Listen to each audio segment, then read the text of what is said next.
అందుకే ఈ వేదిక మీద నుంచి ఈడున్న వాళ్ళకంటే వింటున్న వాళ్ళందరికీ నేను చెప్పదలుచుకున్న హైదరాబాదు నగరాన్ని ఆనాడు నిజామే అంత గొప్పగా ఉస్మాన్ సాగర్ హిమాయత్ సాగర్ కట్టి మూసి ప్రక్షాళన చేసి మూసి పరివాహక ప్రాంతంలో అద్భుతమైన కట్టడాలతోని ఉస్మానియా యూనివర్సిటీ నుంచి మొదలు పెడితే ఉస్మానియా హాస్పిటల్ వరకు హైకోర్టు వరకు సిటీ కాలేజ్ వరకు చార్మినార్ ప్రాంతంలో ఉన్న వ్యాపార సంస్థల్ని వారు మనకు ఒక గొప్ప వారసత్వ సంపదగా ఇచ్చిండు.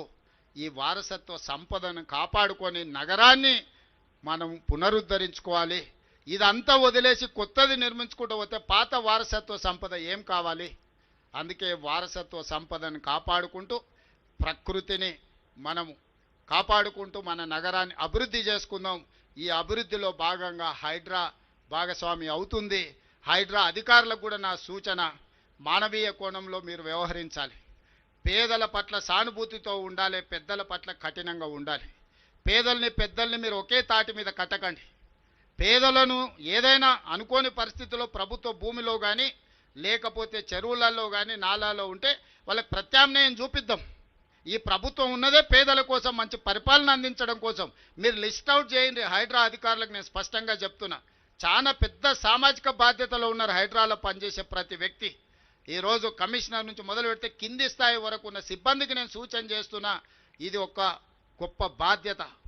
ఇదేదో ఉద్యోగం కాదు, ఇది క్యాజువల్గా పనిచేస్తే కుదరదు. దీనికి కొంత మానవీయ కోణాన్ని తోడు చేయండి. పేదలకు ప్రత్యామ్నాయం ఎట్లా చూపిద్దామో ఆలోచన చేయండి. ప్రణాళికలు తీసుకొని రండి, పేదల్ని ఆదుకుందాం. ప్రభుత్వం సిద్ధంగా ఉంది పేదలకు న్యాయం చేయడానికి. పెద్దల పట్ల మాత్రం కఠినంగా వ్యవహరించండి. పెద్దల్ని ఎవరు మీకు ఎంత ఒత్తిడి వచ్చినా పెద్దల గురించి మీరెవరు ఆలోచన చేయాల్సిన పని లేదు. మీ ముఖ్యమంత్రి మీతోని ఉన్నాడు. కఠినంగా పెద్దల పట్ల వ్యవహరించండి. పేదల పట్ల మానవీయ కోణంలో పేదలను ఆదుకుందాం. పేదలకు ప్రత్యామ్నాయ ఏర్పాట్లు చేద్దాం. అది మూసీ నది కావచ్చు, గండిపేట చెరువు కావచ్చు, లేకపోతే నాలాలు కావచ్చు, వేటినైనా పేదలను గుర్తించండి. పేదలకు ప్రత్యామ్నాయంగా వాళ్లకు ప్రభుత్వం అన్ని వసతులను ఏర్పాటు చేస్తుంది. వాళ్ళ పిల్లల చదువులకు కానీ, వాళ్ళ వ్యాపారాలకు కానీ, లేకపోతే వాళ్ళకు ఉద్యోగ ఉపాధి అవకాశాలు కల్పించి ముందుకు వెళ్తాం. మీడియా మిత్రులకు కూడా నా విజ్ఞప్తి, ఈ నగరాన్ని కాపాడుకుంటే ప్రకృతిని మనల్ని కాపాడితే ప్రకృతి మనల్ని కాపాడుతుంది. ప్రకృతిని మనం ఆక్రమించాలనుకుంటే, ప్రకృతిని చేపట్టాలి మనం అనుకుంటే, చెరబట్టాలి అనుకుంటే ప్రకృతి వైపరీత్యానికి మొత్తం బలైపోయే పరిస్థితి వస్తుంది.